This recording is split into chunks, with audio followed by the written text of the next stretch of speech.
ಈಗೆಲ್ಲ ಬಂದಿಲ್ಲ. ಈಗ ಒಂದು ವರ್ಷದಿಂದ ಸ್ಟಾಪ್ ಇದ್ದಾರವ. ಇಲ್ಲ ಒಂದು ವರ್ಷದಿಂದ ಈಗ ದಲಿತ CM ಸ್ಟಾಪ್ ಆಗಿದೆ, ಫುಲ್ ಸ್ಟಾಪ್ ಆಗಿದೆ. ಅದೇನಿಲ್ಲ ಇಲ್ಲ. ಈಗ ಹೊಸ ಎಲೆಕ್ಷನ್ ಆದ್ಮೇಲೆ ನೋಡೋಣ. ಈಗ ಯಾಕೆ ಇಲ್ಲ ಈ ಅವಧಿಗೆ ನನ್ನ ಲೆಕ್ಕಲೇ ಇಲ್ಲ. 28ರಲ್ಲಿ ಏನಾರ ಅದ್ರ ಬಗ್ಗೆ ಗಂಭೀರ ಚರ್ಚೆ ಮಾಡೋಣ. ಉತ್ತರಾಖಂಡಲ್ಲಿ ಮತ್ತೊಂದು ಹೆಲಿಕಾಪ್ಟರ್ ಪತನ, ವಿಮಾನ ನೋಡಿ, ಇನ್ವೆಸ್ಟಿಗೇಷನ್ ಆಗಲಿ. ಯಾಕಂದರೆ ಅದು ಗೊತ್ತಿಲ್ಲ, ಪೈಲಟ್ ಎರರ್ ಇದೆಯೋ ಅಥವಾ ಟೆಕ್ನಿಕಲಿ ವಿಮಾನ ಪಾರ್ಟ್ ಇದೆಯೋ ಮತ್ತು ಯಾರಾದ್ರು ಪಾರ್ಟ್ ಇದೆಯೋ ಅಂತ ಇನ್ವೆಸ್ಟಿಗೇಷನ್ ಆಗಲಿ. ಹೆಂಗೋ ಈಗೇನು ಬ್ಲ್ಯಾಕ್ ಬಾಕ್ಸ್ ಸಿಕ್ಕಿದೆ, ಅದರಲ್ಲಿ ಇಮಿಡಿಯೇಟ್ ಏನು ಶಾರ್ಟ್ ಟೈಮ್ನಾಗ ಗೊತ್ತಾಗ್ತದೆ. ಸೊ ನೋಡೋದಂದ್ರೆ ಮುಂದೆ ಆಗಬಾರ್ದು ಆ ರೀತಿ ಮತ್ತೆ ಅನ್ನೋದು ಅಷ್ಟೇ ಎಲ್ಲರದು ಆಶೆ. ಅದೇ ದೊಡ್ಡದು ಆಗಬಾರ್ದಿತ್ತು. ಯಾಕಂದರೆ ಏರ್ ಇಂಡಿಯನ್ ಪೈಲಟ್ಗಳೆಲ್ಲ ಎಕ್ಸ್ಪರ್ಟ್, ಅವ್ರು ಭಾಳ ಎಕ್ಸ್ಪೀರಿಯನ್ಸ್ ಪೈಲಟು.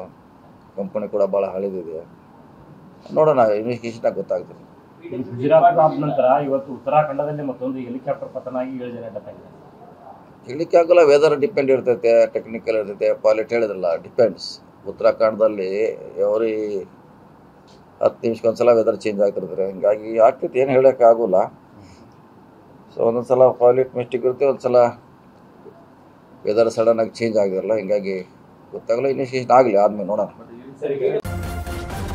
ನ್ಯೂಸ್ ಫಸ್ಟ್, ನಿರ್ಭೀತಿಯಿಂದ ನಿಮ್ಮ ಪರವಾಗಿ.